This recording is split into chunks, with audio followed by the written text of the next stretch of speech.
Howdy, gang, and welcome once again to the Duct Tape Studios. I'm Jeff McAleer, your host, here at the Gaming Gang channel. Thanks for joining me once again. It is a Wargame Wednesday, and today I will be unboxing and taking a first look at 85 Afghanistan Graveyard of Empires from Flying Pig Games. This is designed by Mark H. Walker with art and graphic design provided by Nadir Elfara and Mark Von Marshall. The game is for 2 players, ages 14 and up, plays in around an hour to 3 hours, depending on the scenario chosen. And this is available now, came out this year, carries an MSRP of $100. All that said, let's swing on over to the other camera because here I've got 85 Afghanistan Graveyard of Empires. Do want to mention my friend Mark H. Walker was kind enough to provide me with this review copy, but neither I nor anyone else affiliated with the Gaming Gang has received any other sort of compensation for me to share this coverage with you. These days, it's very important. You know that. All right, let's get the shrink wrap off, and then we will take a look at the back of the box. Now, you might recall years ago, I reviewed 65 Combat in the Jungles of Vietnam is the title, if I remember correctly. And I was really impressed. So this is in the same system. This is in the squad battle system. 85 Graveyard of Empires is the second game in the squad battle series, building on the mechanics introduced in 65 squad battles in the jungles of Vietnam. Graveyard of Empires features tense squad-level battles between the Afghan Mujahideen and Soviet Red Army in an exciting card-driven hex encounter game. So there you go. It was 65 squad battles in the jungles of Vietnam. That's the title of the game that I reviewed. It was really well done, too. All right, so let's take a peek inside. So we have got some cards, a 6-sided die, a rule book with scenarios. Looks like we've got some player aids and some punch boards of counters, as well as some map boards. So we will take a look at all of that in just a few moments. First of all, let's take a look at the rule book. I'd say this is probably about 30 pages in length, just to get a good idea of what we are looking at here. Try to move some of that stuff out of the way. Graveyard of Empires is a card-driven game that recreates squad battles in the Soviet Union's war in Afghanistan. Players control squads, tanks, and heroes, directing them through the play of action cards to defeat their enemy in one of the numerous scenarios provided with the game. Units represent individual tanks, heroes, snipers, and infantry teams, such as squads or gun teams. The hexes are approximately 50 meters wide, and each turn represents a few minutes of time. So here we've got our unit counters, discussion of our components here, our action cards. So a breakdown of those. We'll be taking a look at those in just a few moments. So our sequence of play: deal cards, determine initiative, beginning with the player who has the initiative. We've got the reserve phase, cleanup phase, and the player impulse. You're going to draw a hand size up to 4 cards. Play action cards. So each impulse, the phasing player can play 1 action card and as many support cards of different names as they wish. Then you're going to resolve your action cards and discard. So we have movement, various different classes of movement: leg, wheeled, off-road, tracked, and flying. Transporting units, ranged combat. Then we get into our combat section here with opportunity fire, artillery, assault combat, line of sight. Then we've got vehicle combat, helicopters, discussion of action cards, support cards, reaction cards. We got abilities. I think those are probably for our hero tokens, counters, I should say. Fortifications, and we get into our scenarios. So we've got Kill Zone, the Ninth Company, tanks at Zawar, Hammer and Anvil, City Boys, ambush at, not even going to attempt to pronounce that, Air Assault, Your Papers, Please. Looks like we might have 10 scenarios altogether. Then we've got our index. And then, of course, if you want to take notes, we've got some blank pages there. And then on the back, looks like we've got a bit of an aid section here with various different powers and abilities. This is our terrain chart. And then it looks like we've got combat modifiers, armor piercing and high explosive, ranged combat. Here's our sequence of play, and it looks like this is a turn marker for us. Now let's take a look at the punch boards. And one of the big selling points with some of these games from Flying Pig Games, including 65, is just the huge size of the counters. These are really nice, chunky counters, making them very easy for you to see and read and to put some detailed images on. And these are punched pretty nicely because you just saw this popped right on out. So we've got that. We've got some tanks, some helicopters here.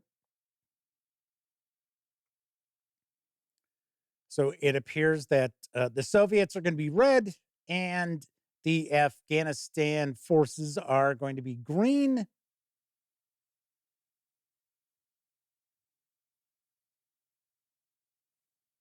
Looks like we have step reduction, if I remember correctly. It's been a long time since I actually played the Squad Battles series. Here, we'll get you a little closer look here. Hopefully the autofocus is behaving. All right, be a good Panasonic. Come on. All right, looks like we've got some information counters. What's that? Barbed wire, bunkers, concealed units, barrage, fired, moved. So no doubt for artillery. Or actually, maybe we actually mark our units as fired. I think that might be the case because we are playing in impulses.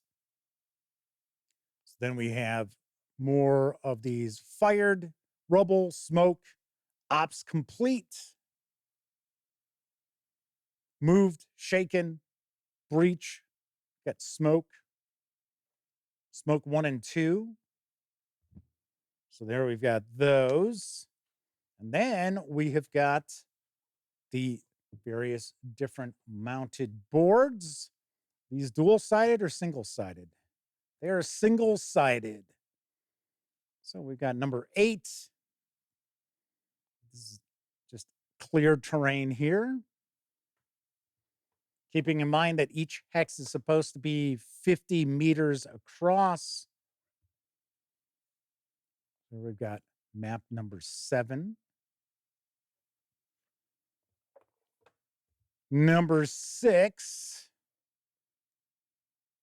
is my guess. Actually, I don't see where the number is on. Oh, there we go. It's like, where'd it go? Where's the number at? There we go. Number 6.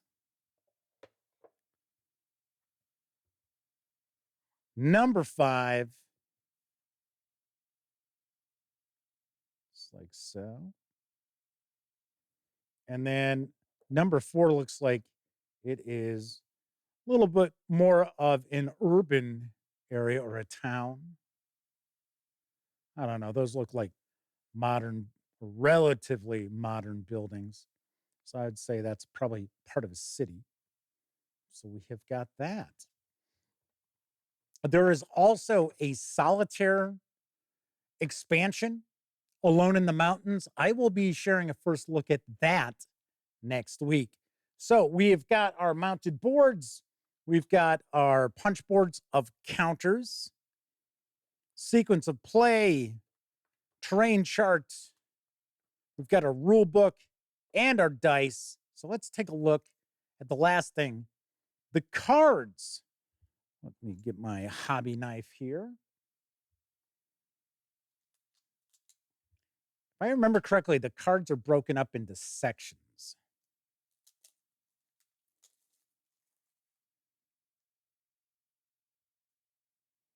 Okay, so we've got bonus victory condition cards, and then these are the action cards. We're not going to look at all of the cards here, but I do want to give you a good feel. So we've got some events that will take place: panic, retreat, turret hit, punishing fire, canister. Let's get them! Unexpected cover, command ops, rally 2, bullet storm, ambush, and the turn. So we've got some end turn cards in there. Fire, fast move, fire and move. And then, of course, we also have this section here is for armored combat. So quite a few cards there. And we've got the bonus victory conditions: destroy an enemy vehicle using assault combat, play before scenario setup, remove 1 rifle unit from your allocated forces, exit 2 leg units off your own board edge, kill all enemy heroes, gets you double the victory points, and so on. So there are a few of those also. So we've got the various different cards. All right. So that is a look inside 85 Afghanistan Graveyard of Empires from Flying Pig Games, designed by my friend Mark H. Walker. Hopefully, I'll have an opportunity to actually get this to the table. My nephew Cameron dug 65, so I think we'll actually get to play some scenarios of 85 so that I can bring you a review in the not too distant future. All right. So once again, this is 85 Afghanistan Graveyard of Empires from Flying Pig Games. It is designed by Mark H. Walker with art and graphic design provided by Nadir Elfara and Mark Von Marshall. It is for 2 players, ages 14 and up, plays in around an hour to 3 hours, depending on the scenario being played, and it is available now, carrying an MSRP of $100.